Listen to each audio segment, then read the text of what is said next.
In 2016, Tim and Marilyn Lana found Diamond Cottage, a modest 250-year-old farmhouse with planning consent for 2 detached houses in place of timber barns.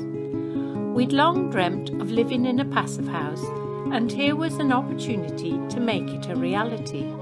We appointed architect and passive house designer Phil Bixby and set about the task of creating Holly Garth, a small community. This is the result of our collaboration. Here is the entrance to our new home. Phil made good use of the south-facing aspect, with sunlight flooding a large, split-level, open-plan living area. There are 2 smaller multi-use rooms downstairs and a utility room. The upstairs lounge has a high ceiling with a mezzanine gallery as a children's play and sleep area, and there are 2 main bedrooms. Phil's design readily met the key passive house criteria.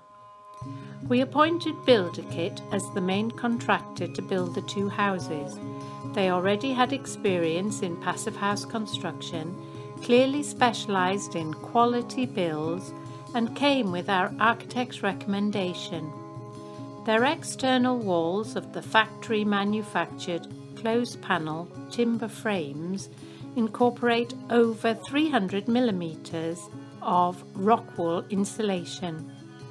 This form of construction minimises thermal bridging and helps achieve a very airtight envelope.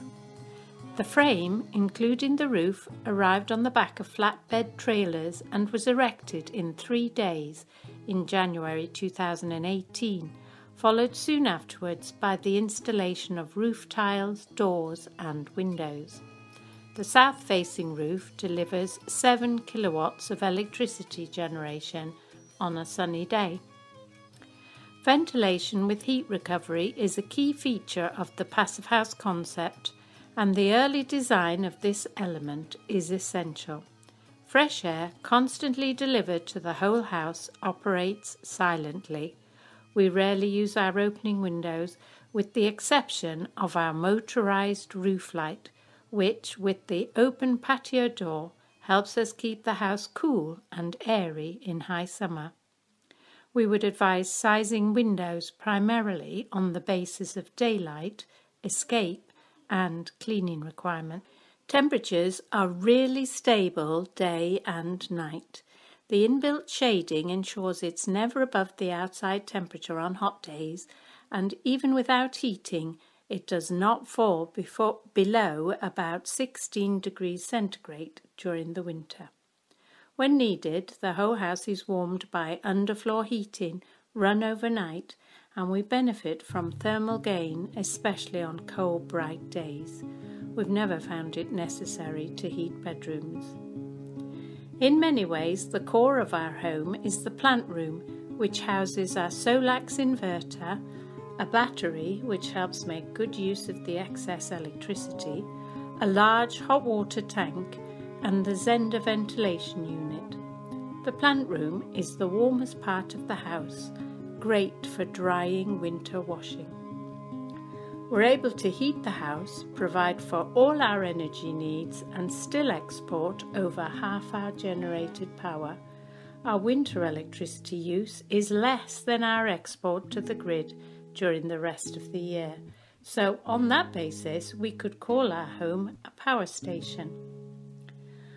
We were able to register for the feed-in tariff scheme in early 2019, and that has enabled us to achieve 0 net energy costs. What have we gained from living here?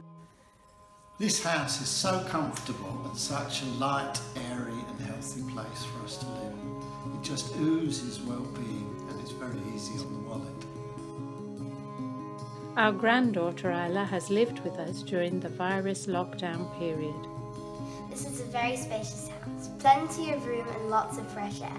I like the fact that our bodies heat the house. Overall, we would recommend passive house living without reservation. It does cost a bit more to build, but the quality of life makes it worthwhile.